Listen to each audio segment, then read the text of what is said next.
Party అధ్యక్షులు జగన్మోహన్ రెడ్డి గారు కూడా చాలా వివరంగా ప్రభుత్వం తాలూకు ఆలోచనలన్నింటినీ కూడా ఎండగడుతూ ప్రభుత్వం తాలూకు ఉద్దేశాన్ని ఏ రకంగా ప్రజల్ని మోసం చేయాలనేటువంటి వారి తాలూకు అభిప్రాయాన్ని వాటన్నిటినీ కూడా వారు నిన్న సుదీర్ఘమైనటువంటి వారి పత్రికా సమావేశంలో వారు మాట్లాడడం జరిగింది.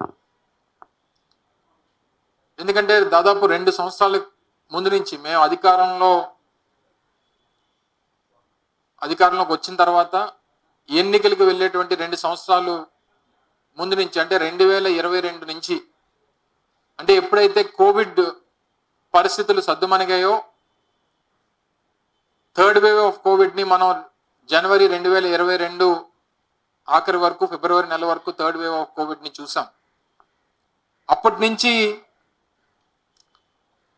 రాష్ట్రం మీద రాష్ట్ర ప్రభుత్వం మీద అప్పుడున్నటువంటి మా ప్రభుత్వం మీద ముఖ్యమంత్రి గారి మీద ఆ రోజు ముఖ్యమంత్రి గారి మీద ఏ రకంగా దుష్ప్రచారం చేశారు అన్నటువంటిది కూడా మనం చూసాం. ముఖ్యంగా ఆ రోజు జగన్మోహన్ రెడ్డి గారిని ప్రభుత్వాన్ని ఈ రాష్ట్రాన్ని శ్రీలంకలా మార్చేశారని ఈ రాష్ట్రాన్ని జింబాబ్వేలా మార్చేశారని 10 లక్షల కోట్ల అప్పులు చేశామని 11 లక్షల కోట్ల అప్పులు చేశామని 12 లక్షల కోట్ల అప్పులు చేశామని చెప్పి అనేక పర్యాయాలు చెప్పిన అబద్ధమే చెప్పి ఎన్నికల వరకు కూడా దాన్ని సాగదీసుకుంటూ వచ్చారు. చివరిగా వారు ఎన్నికల సమయంలో చేసినటువంటి ప్రచారం ఈ రాష్ట్రంలో వైఎస్ఆర్ కాంగ్రెస్ పార్టీ ప్రభుత్వ హయాంలో దాదాపు 12.5 లక్షల కోట్ల రూపాయలు అప్పులు చేశారని మొత్తం రాష్ట్రం అంతా దివాలా తీసేసే పరిస్థితి వస్తుందని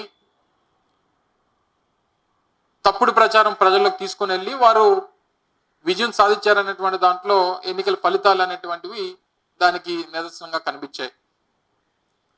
సరే, ఎన్నికలు అయిపోయిన తర్వాత వారు అధికారంలోకి వచ్చిన తర్వాత నిజాలు కొన్ని రోజులు ఏమైనా చెప్పారా అని అంటే అది కూడా లేదు.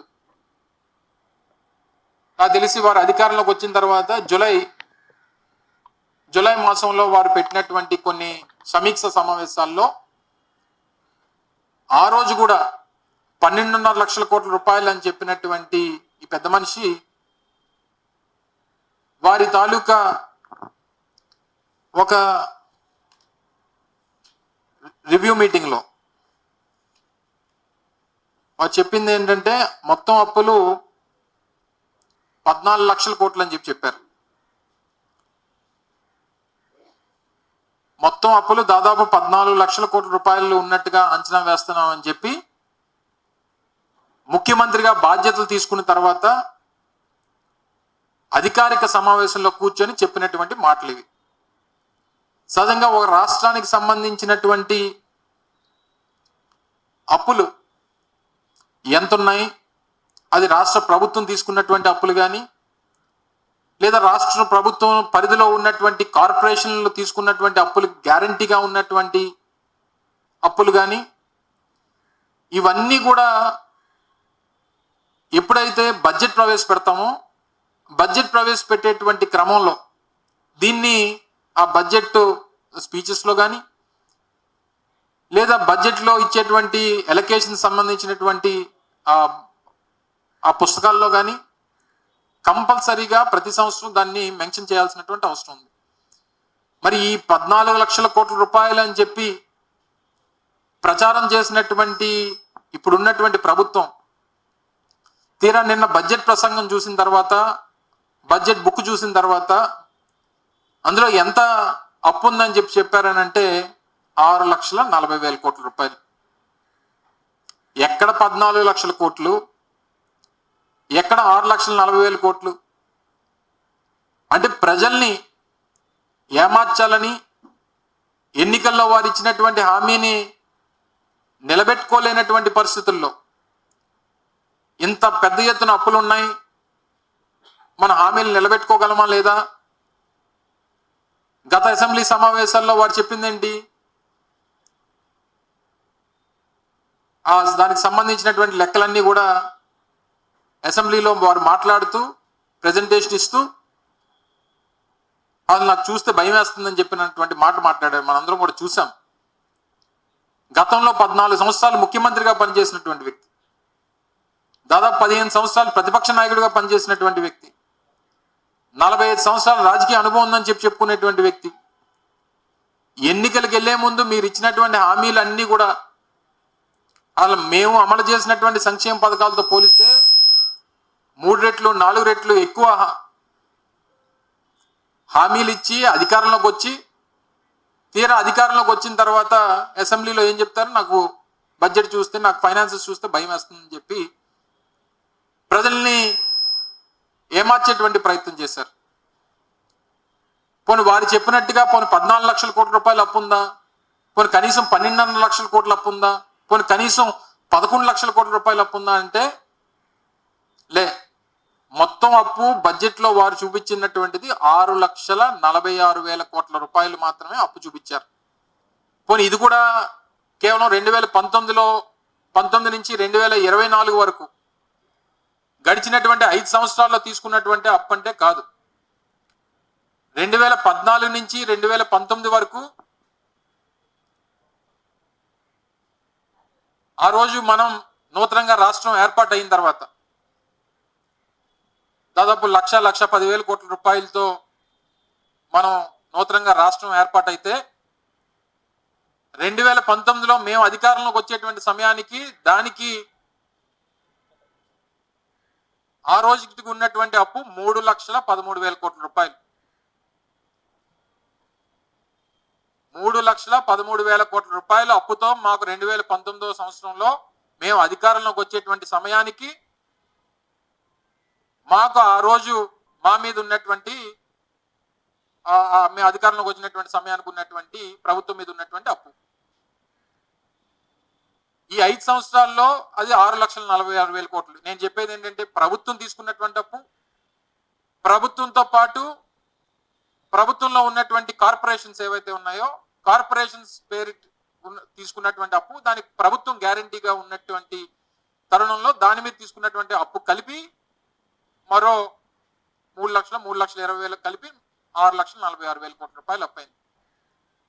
ఇన్ఫాక్ట్ 2 సంవత్సరాల పాటు ఇందులో ముఖ్యంగా మీరు గమనించాల్సింది, ప్రజలు తెలుసుకోవాల్సినటువంటిది, గడిచినటువంటి 5 సంవత్సరాల్లో 2 సంవత్సరాల పాటు ప్రపంచ వ్యాప్తంగా కోవిడ్ పరిస్థితుల్ని ఎదుర్కొని తట్టుకొని ప్రభుత్వాన్ని నడిపినటువంటి నాయకత్వం వైఎస్ఆర్ కాంగ్రెస్ పార్టీ నాయకత్వం. ఏ రోజు దేనికి సాకులు చెప్పకుండా, ఏ రోజు దేనికి కోవిడ్ పరిస్థితులు ఉన్నాయనో, ఫైనాన్సెస్ బాగాలేవనో, ఇబ్బందులు ఉన్నాయనో ఏ రోజు సాకు చూపించకుండా కోవిడ్ సమయంలో కూడా సంక్షేమ కార్యక్రమాన్ని ప్రజలకు అందించేటువంటి కార్యక్రమాన్ని చేశాం. ఇవన్నీ చేసిన తర్వాత ఎక్కడ సంక్షేమ కార్యక్రమాలు మనం చెప్పకపోతే మనకు ప్రజలు ఓట్లేరేమో, మనం అధికారంలోకి రాలేమేమో అనుకొని చెప్పి ఇష్టం వచ్చినట్టుగా హామీలు ఇచ్చినటువంటి సందర్భాలను చూసాం. పిల్లలు అమ్మఒడి దగ్గర నుంచి, లేకపోతే చేయూత దగ్గర నుంచి, సిలిండర్ల దగ్గర నుంచి, ఉచిత బస్సు ప్రయాణం దగ్గర నుంచి, రైతులకి 20,000 రూపాయలు సంవత్సరానికి పెట్టుబడి సాయం కింద ఇస్తామని చెప్పి ఇచ్చినటువంటి హామీ దగ్గర నుంచి, ఇలా సూపర్ 6 అనేటువంటి ఒక నినాదం తీసుకొని ప్రజల్ని మోసం చేసేటువంటి కార్యక్రమం ఈరోజు బడ్జెట్లో కనబడతా ఉంది. ఈరోజు ఇంత పెద్ద ఎత్తున మేము 3 లక్షల కోట్ల రూపాయలు మా హయాంలో అప్పులు అయినప్పటికీ దాదాపు 2,75,000 కోట్ల రూపాయలు సంక్షేమ కార్యక్రమాలు అందించినటువంటి ప్రభుత్వం మాది. మీరు మీ హయాంలో 2.5 లక్షల కోట్ల రూపాయలు అప్పులు చేశారు. ఆ రోజు ఒక్క సంక్షేమ కార్యక్రమం కానీ, ఎన్నికలకు వెళ్లే ముందు ఇచ్చినటువంటి ఆ 10,000 రూపాయలు పసుపు కుంకుమ అని చెప్పి ఇచ్చినటువంటి పథకం తప్పితే దానికి ముందు ఇచ్చినటువంటి హామీల్లో ఏ ఒక్క హామీ, రైతు రుణమాఫీ కానీ, ఆ రోజు డ్వాక్రా రుణాల మాఫీకి సంబంధించి కానీ, నిరుద్యోగ భృతికి సంబంధించి కానీ, ఆ రోజు మీరు ఇచ్చినటువంటి హామీల్లో ఏ ఒక్క హామీ అన్న నిలబెట్టుకొని ఇగో మేము ఈ సంక్షేమ కార్యక్రమాలు మేము ఆ రోజు చేశాం కాబట్టి ఎంత జరిగింది, ఎంత అప్పయిందని చెప్పింది ఒక్కటి చూపించండి. మీరు చేసినటువంటి అప్పుతో ప్రజలకి సంపద సృష్టించలేదు, ప్రభుత్వానికి సంపద సృష్టించలేదు, రాష్ట్రానికి సంపద సృష్టించలేదు. ఆ రోజు సంపద సృష్టి అంతా కూడా మీ పార్టీ నాయకులకి, మీ పార్టీకి సంబంధించినటువంటి కార్యకర్తలకి జరిగింది. మళ్ళీ ఈ రోజు కూడా ఈ రోజు ఏమని చెప్పొచ్చారు అధికారంలోకి? మాకు అధికారం ఇస్తే సంపద సృష్టిస్తామని చెప్పారు. తీయండి, రెవెన్యూస్ తీయండి ఒకసారి. ప్రభుత్వానికి సంబంధించినటువంటి state revenues state own revenues ఉంటాయి. స్టేట్ ఓన్ రెవెన్యూస్ అనేటువంటిది ప్రతి రోజు మనకు వచ్చేటువంటి ఆదాయం, అది రిజిస్ట్రేషన్ సంబంధించి కానీ, ఎక్సైజ్ సంబంధించి కానీ, జిఎస్టికి సంబంధించి కానీ, సేల్స్ ట్యాక్స్ సంబంధించి కానీ, ఇలాగా ప్రభుత్వానికి సంబంధించినటువంటి ఆదాయ వనరులు ఏవైతే రోజువారీ రెవెన్యూస్ ఏవైతే ఉంటాయో దాన్ని ఒకసారి గత ప్రభుత్వంతో ఇప్పుడుతో కంపేర్ చేయండి. దాదాపు 1000-1500 కోట్ల రూపాయలు నెలవారీ తేడా వచ్చినటువంటి పరిస్థితులు ఈరోజు కనబడతా ఉన్నాయి. అంటే సంవత్సరానికి 10,000 నుంచి 12,000 కోట్ల రూపాయలు యావరేజ్ గా చూస్తే, గడిచినటువంటి 6 నెలల్లో చూస్తే సంవత్సరానికి యావరేజ్ గా 10,000 నుంచి 12,000 కోట్ల రూపాయలు స్టేట్ ఓన్ రెవెన్యూస్ లో లాసెస్ కనిపించేటువంటి పరిస్థితులు కనబడతాయి. మరి సంపద సృష్టి అనేటువంటిది ఎక్కడి నుంచి వస్తుంది? ఎవరి సంపద సృష్టి గురించి మీరు మాట్లాడారు? మీ పార్టీ నాయకులు, కార్యకర్తల గురించా, లేదా మీ శాసనసభ్యుల గురించా, మీ మంత్రుల గురించా, లేదా మీ గురించా, లేదా మీ కూటమి పార్టీల గురించా? ఈరోజు అసలు ఎందుకు గడిచినటువంటి 10 రోజులుగా మా సోషల్ మీడియా కార్యకర్తల మీద, మా పార్టీ నాయకత్వం మీద ఎందుకు మీరు ఇంత పెద్ద ఎత్తున వాళ్ళని భయభ్రాంతులకు గురి చేసేటువంటి కార్యక్రమాలు చేసి, అరెస్టులు చేసి, రిమాండ్లకు తరలించి చేశారంటే ఈ పెట్టేటువంటి బడ్జెట్ ఎక్కడ ప్రజల్లోకి వెళ్ళిపోతుంది? ఈ విషయాలన్నీ ప్రజలకు తెలిస్తే మనల్ని చీకొడతారు అని చెప్పి గడిచినటువంటి 6 నెలలుగా వారు ఎత్తుకున్నటువంటి 11 డైవర్షన్ పాలిటిక్స్ ఏవైతే ఉన్నాయో అందులో భాగంగానే గడిచినటువంటి 10 రోజులుగా మీకు ఇందాక చెప్పినట్టు స్టేట్ రెవెన్యూస్ గురించి గడిచినటువంటి 2 సంవత్సరాల నుంచి, ఎన్నికలకు 2 సంవత్సరాల ముందు నుంచి ఒక ఆర్గనైజ్డ్, నిన్న మా పార్టీ అధ్యక్షుల వారు కూడా చెప్పారు, ఇది ఒక ఆర్గనైజ్డ్ క్రిమినల్ యాక్టివిటీ అని. ఒక గోబెల్స్ ప్రచారం, తప్పుడు ప్రచారం చేసి ఎన్నికలకు 2 సంవత్సరాల ముందు నుంచి ప్రజల తాలూకా ఆలోచనల్ని చెప్పిందే చెప్పి చెప్పిన అబద్ధమే 100 సార్లు చెప్పి నమ్మించేటువంటి ప్రయత్నం చేశారో, గడిచినటువంటి 6 నెలలుగా కూడా ఒక ఆర్గనైజ్డ్ డైవర్షన్ పాలిటిక్స్, ఏ సంబంధించినటువంటి ప్రభుత్వానికి చెడ్డ పేరు వచ్చేటువంటి అంశం ఏదైతే వస్తుందో దాన్ని తప్పుదోవ పట్టించడానికి, దాన్ని డైవర్ట్ చేయడానికి ఏదో ఒక సబ్జెక్ట్ని ఎంచుకుంటున్నారు. ఈరోజు సోషల్ మీడియాకు సంబంధించినటువంటి కార్యకర్తలు దాదాపు 20-25 మందిని పైచీలకు అరెస్టులు చేసి, రిమాండ్లు పెట్టి, డిఫరెంట్ జిల్లాల్లో కేసులు పెట్టి, గాజువాకు సంబంధించినటువంటి యువకుడిని తీసుకొని వెళ్ళి బాపట్లలో, మదిలిపాలెంలో ఉన్నటువంటి ఒక మా యాక్టివిస్ట్ని తీసుకొని వెళ్ళి ప్రకాశం జిల్లాలో, ఇంకొక అబ్బాయిని తీసుకొని వెళ్ళి విజయవాడలో, అక్కడ వాళ్ళనేమో ఇక్కడ కేసులు పెట్టడం, ఒకళ్ళ మీద 4 కేసులు పెట్టడం, ఇవన్నీ పెట్టి ప్రజలకి ఈ సబ్జెక్ట్ ఏదైతే ఉందో దీన్ని అసలు నాకు తెలిసి మీరు చాలా మంది సీనియర్ జర్నలిస్టులు ఉన్నారు, జర్నలిజం కొత్తగా జర్నలిజంలోకి వచ్చినటువంటి వారు, ఎప్పుడన్నా ఒక రాష్ట్ర ప్రభుత్వం అధికారంలోకి వచ్చినటువంటి సంవత్సరం పూర్తి స్థాయి బడ్జెట్ ప్రవేశపెట్టడానికి ఎంత సమయం ఎప్పుడన్నా తీసుకుందో ఒక్కసారి ఆలోచన చేయండి. ఓట్ ఆన్ అకౌంట్ బడ్జెట్ అనేటువంటిది ఆ సంవత్సరం ఎన్నికలు ఉంటాయి కాబట్టి, ఎన్నికల ముందు ఫిబ్రవరి మాసంలో అసెంబ్లీ సమావేశాలు పెట్టి ఎన్నికలకు వెళ్ళేటువంటి దానికి సంబంధించి ఒక 3 నెలలకు ఓట్ ఆన్ అకౌంట్ బడ్జెట్ అనేటువంటిది ప్రవేశపెడతారు. కానీ ఒక ప్రభుత్వం ఏర్పాటు అయిన తర్వాత, మేము కూడా 2019లో అధికారంలోకి వచ్చేటువంటి సమయానికి ఓట్ ఆన్ అకౌంట్ బడ్జెట్ ఉంది. జూలై మాసంలో మేము బడ్జెట్ని ప్రవేశపెట్టాం. బడ్జెట్ ప్రవేశపెట్టి ఆ సంవత్సరం మేము చేయాల్సినటువంటి కార్యక్రమాలు, ఇచ్చినటువంటి హామీలు అన్ని కూడా ఇంప్లిమెంట్ చేసేటువంటి దానికి అందులో అన్ని పొందుపరిచి మేము జూలై మాసంలోనే బడ్జెట్ని ప్రవేశపెట్టాం. కానీ ప్రభుత్వం ఏర్పాటయ్యి ఎంత సీనియర్ నాయకుడు, 4 సార్లు ముఖ్యమంత్రి, 45 సంవత్సరాల హిస్టరీ, ఇంత పెద్ద ఎత్తున రాజకీయ అనుభవం ఉందని చెప్పి దేశంలోనే సీనియర్ మోస్ట్ లీడర్ అని చెప్పుకునేటువంటి వ్యక్తి ఈరోజు మన రాష్ట్ర ముఖ్యమంత్రిగా ఉన్నారు. మరి బడ్జెట్ ప్రవేశపెట్టడానికి ఇన్ని మాసాలు ఎందుకు పట్టింది? నవంబర్ 15 రేపటితో ఇదొక 15 రోజులు, ఇంకొక 3 నెలలు, మొత్తం కలిపి 4 నెలలు మిగిలింది. అంటే 4 నెలలు ఉందనగా మీరు బడ్జెట్ని ప్రవేశపెడతారు. కొన్ని బడ్జెట్ ప్రవేశపెట్టిన తర్వాత కేటాయింపులు, కొన్ని కేటాయింపులు ఏమన్నా పర్ఫెక్ట్ గా చేశారా? ఇచ్చినటువంటి పథకాలకి, వారు ఇచ్చినటువంటి స్కీమ్స్, మాది అమ్మఒడి పథకం ఉండేది మీ అందరికీ తెలుసు. ఆ రోజు ఇచ్చినటువంటి మాట ప్రకారం దాదాపు 40-45 లక్షలు, 42-43 లక్షల మంది తల్లులకి 15,000 రూపాయలు చెప్పిన స్కీమ్ పెట్టాం. సంవత్సరానికి 6,500 కోట్ల రూపాయలు అయ్యేది, డబ్బులు ఇచ్చేవాళ్ళం. మీరు ఇచ్చింది ఏ హామీ ఇచ్చారు? ఎంతమంది పిల్లలు ఉంటే అంతమంది పిల్లలకి 15,000 రూపాయలు చెప్పిన ఇస్తామని చెప్పాను. Okay, well and good. మీ ఎన్నికల హామీ ప్రజలు నమ్మారు, ఓట్లు వేశారు. కొన్ని సందర్భాల్లో చంద్రబాబు నాయుడు గారు చెప్పింది ఏంటి? జనాభా మనకు సరిపోవట్లేదు, ఒకప్పుడు నేనే కుటుంబ నియంత్రణ పాటించమని చెప్పాను, కానీ ఇప్పుడు మీరు నచ్చినంత మంది పిల్లల్ని కనమన్నాడు.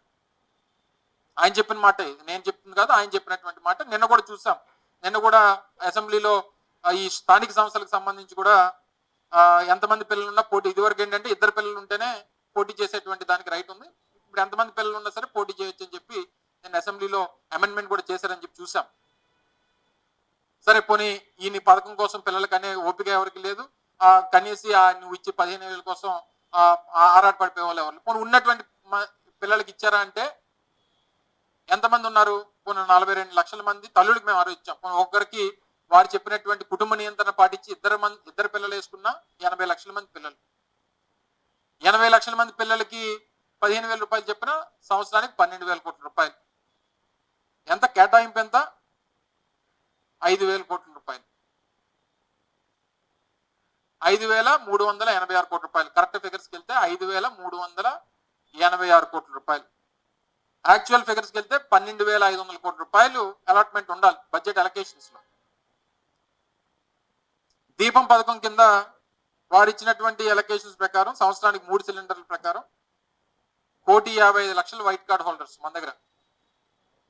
1,55,00,000 మందికి ఇవ్వాల్సినటువంటిది సంవత్సరానికి 4,120 కోట్ల రూపాయలు అయితే 890 కోట్ల రూపాయలు పెట్టారు.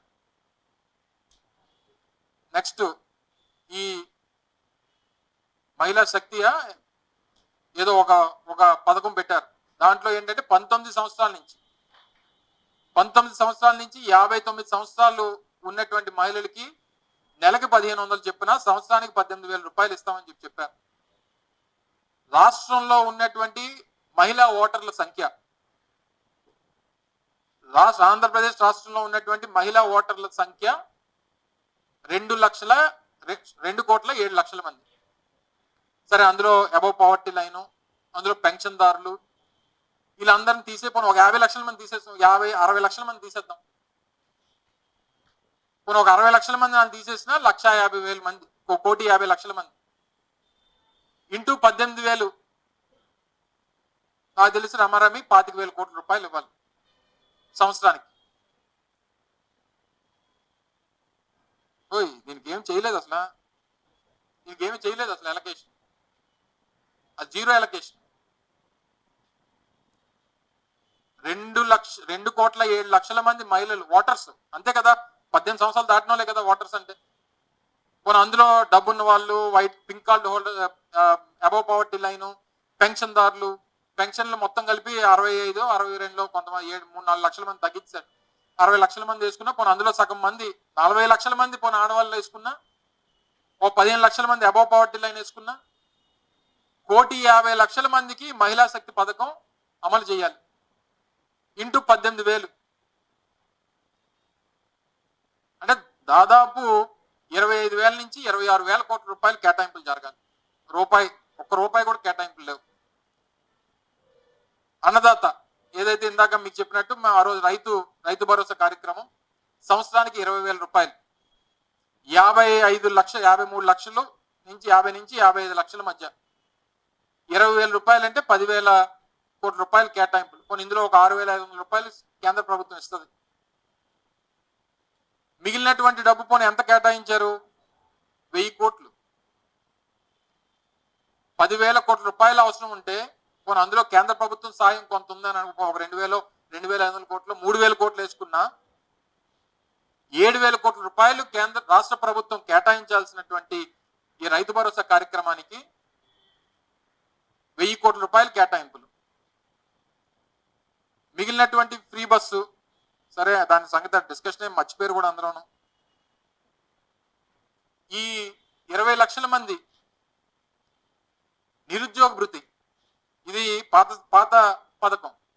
అంటే వారి 2014-19 మధ్యలో పథకం మళ్ళీ చెప్పాడు. అప్పుడు 2,000 అన్నాడు, 3,000 అన్నాడు. అప్పుడు 2,000 ఇవ్వలేదు. ఇప్పుడు అడిగితే 20 లక్షల మందికి 3,000 రూపాయలు చెప్పిన నెలకి ఎంతండి? 600 కోట్ల రూపాయలు.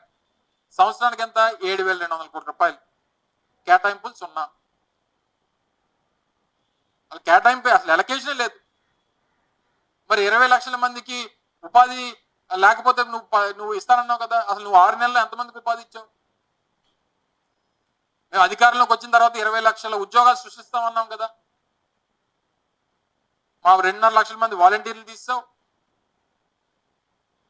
గవర్నమెంట్ షాప్స్ లో పనిచేసినటువంటి 15,000 మంది ఈ సూపర్వైజర్స్ ని సేల్స్ మెన్ ని తీస్తావు. సో ఇవన్నీ పక్కన పెట్టేస్తే అసలు 7,200 కోట్ల కేటాయింపులేవి. ఒక 72 రూపాయలు అన్నా ఉండాలి కదా. 7,200 కోట్ల సంగతి పక్కన పెడితే పోనీ ఒక 720 కోట్లు అన్నా పెట్టావా? పోనీ కనీసం పోనీ 6 నెలలు అయిపోయింది, ఇంకో 4 నెలలు ఉంది. పోనీ 4 నెలలకు పోనీ ఒక 2,400 కోట్లు అన్నా పెట్టావా? 0. ఇంక ఇవన్నీ చూసిన తర్వాత పెన్షన్స్ 50 సంవత్సరాలు తగ్గిస్తామన్నారు. 60 సంవత్సరాల పెన్షన్ ని 50 సంవత్సరాలకు తగ్గిస్తామని చెప్పారు. సో దానికి ఒక 12,000 కోట్లు కావాలి. సరే, ఇవన్నీ ఇంకా డీటెయిల్లోకి వెళ్తే ఇవన్నీ కూడా ఓవరాల్ గా వారు చెప్పినటువంటి పథకాలు చూస్తే పెన్షన్స్ పక్కన పెట్టి కొన్ని పెన్షన్స్ తో కలుపుకుని ఉన్న 1,20,000 కోట్ల రూపాయలు అవసరం అయితే వారి కేటాయింపులు 30,000 కోట్లు. వారు ఇచ్చినటువంటి హామీలకు సంబంధించి వారి కేటాయింపులు చేయాల్సినటువంటిది 1,20,000 కోట్ల రూపాయలు కేటాయింపులు చేయాల్సి వస్తే వాళ్ళు బడ్జెట్ లో కేటాయించింది కేవలం 30,000 కోట్ల రూపాయలు మాత్రమే. దీనికి ఎవరు సమాధానం చెప్తారు? ముఖ్యమంత్రి చెప్తారా? లేదా వారితో పాటు ఉన్నటువంటి రాజకీయ పార్టీలు చెప్తాయా? లేదా ప్రభుత్వంలో ఉన్నటువంటి పెద్దలు చెప్తారా? లేదా ఆ రోజు తీసుకుని వచ్చి మాట్లాడించినటువంటి మేధావులు చెప్తారా? ఇవన్నీ ఎక్కడ బయటపడతాయి, ఎక్కడ ప్రశ్నిస్తాం, ఎక్కడ ప్రజల్లోకి వెళ్తాయని చెప్పి మీరు మా సోషల్ మీడియా కార్యకర్తల్ని, మా నాయకుల్ని నెక్స్ట్ స్టెప్ నాకు తెలిసి సోషల్ మీడియా కార్యకర్తలు అయిపోయిన తర్వాత నెక్స్ట్ మా మీద పడతారు. రాసి పెట్టుకోండి, ఈరోజు చెప్తున్నా డేట్ అది గుర్తుపెట్టుకోండి. రేపు మా మీద పడేటువంటి సమయం వస్తుంది. అన్నిటికీ రెడీ, దేనికి వెనక్కి తగ్గేటువంటి ప్రసక్తే లేదు. ఎందుకంటే నేను ఇప్పుడే ఇంటి నుంచి బయలుదేరి వస్తుంటే మా పెదనాన్న గారికి ఒక ఫోన్ వచ్చింది విజిలెన్స్ దగ్గర నుంచి. విజిలెన్స్ డిపార్ట్మెంట్కి సంబంధించినటువంటి ఎస్ఐ ఒక ఆయన ఫోన్ చేసి మా తాతగారి పేరు మీద ఉన్నటువంటి ట్రస్ట్ దానికి సంబంధించినటువంటి భూ కేటాయింపు 30 సంవత్సరాల క్రితం అప్పుడు ఉన్నటువంటి గాజువాక ఎంఆర్ఓ ఆ రోజు ఒక 200-250 గజాలు కేటాయిస్తే ట్రస్ట్కి సంబంధించి దాని పేపర్లు పట్టుకొని ఇప్పుడు రమ్మని చెప్పి ఫోన్ చేశాడు. అని నువ్వు ఫోన్ చేస్తే పిలిస్తే వెళ్ళిపోవడానికి, నువ్వు కాగిత కౌరు పెడితే నీ దగ్గరకు వచ్చి వాలిపోవడానికి ఎవరు సిద్ధంగా లేరు. ఏమైనా ఉంటే నోటీసులు ఇవ్వండి. నువ్వేమో ఫోన్ చేసి మా కుటుంబ సభ్యులకు ఫోన్ చేసి నువ్వు ఫోన్ చేసి మీరు బెదిరిస్తే బెదిరిపోవడానికి ఇదేమి మీ సొంత రాజ్యాంగం కాదు. కొన్ని ప్రొసీజర్స్ ఉంటాయి, దీనికి సంబంధించినటువంటి కొన్ని ఫార్మాలిటీసో లేకపోతే ప్రొసీజర్సో కొన్ని చట్టాలో వీటిని ఫాలో అయ్యి మీరు చేస్తే సవ్యంగా అన్నింటికి సహకరిస్తారు, అన్నింటికి మాట్లాడతాం, అన్నింటికి సమాధానం చెప్తాం. మీరు ఏది పడితే అది చెప్పి మీరు బెదిరించాలనేటువంటి ప్రయత్నం చేస్తే మర్యాదగా ఉండదు అనేటువంటి విషయాన్ని కూడా ఈ సందర్భంగా తెలియజేస్తా ఉన్నా. దయచేసి ప్రజలు ఇవన్నీ గమనించండి. మిమ్మల్ని ఏ రకంగా ఏమార్చి మోసం చేశారు, ఏ రకంగా మీతో ఓట్లు వేయించుకొని ఈరోజు అధికారాన్ని చెలాయిస్తున్నారో, ఆ ఇచ్చినటువంటి హామీలు నిలబెట్టమని చెప్పి ప్రశ్నించాల్సింది ప్రజలే. మీ పక్షాన వైఎస్ఆర్ కాంగ్రెస్ పార్టీ నిలబడుతుంది అనేటువంటి విషయాన్ని మరొకసారి మీ ద్వారా ప్రజలందరూ కూడా ఈ సందర్భంగా తెలియజేస్తా ఉన్నా. మళ్ళీ షర్మిలమ్మ ఒకటి, పురంధేశ్వర్ గారు ఒకటి, లేకపోతే పవన్ కళ్యాణ్ గారు ఒకటి, చంద్రబాబు నాయుడు ఒకటి, లోకేష్ ఒకటి, నువ్వు దయచేసి వీళ్ళందరినీ వేరువేరుగా మాట్లాడి అందరూ ఒకటే, అందరూ ఒకటే అని చెప్తున్నాను కదా. వీళ్ళందరూ ఒకటే. స్క్రిప్ట్ లో భాషలో తేడా ఉంటది. ఒకళ్ళు రాయలసీమ యాస ఉంటది, ఒకళ్ళు ఆంధ్ర యాస ఉంటది, ఒకళ్ళు ఇంకొక యాస ఉంటుంది, ఒకళ్ళు రాయలసీమ యాస ఉంటుంది. డిఫరెంట్ ఉంటాయి తప్ప భావం ఒకటే వీళ్ళలో. సో దయచేసి నువ్వు ఏది అడిగినా అందరి కామన్ క్వశ్చన్ ఉంటుంది తప్ప వాళ్ళు ప్రెస్ మీట్స్ లో కానీ లేదా వాళ్ళు మాట్లాడినప్పుడు కానీ వాళ్ళ కంటెంట్ ఒకటే ఉంటది, భాష మాత్రం వేరేగా ఉంటది, బంధుత్వాలు వేరేగా ఉంటాయి.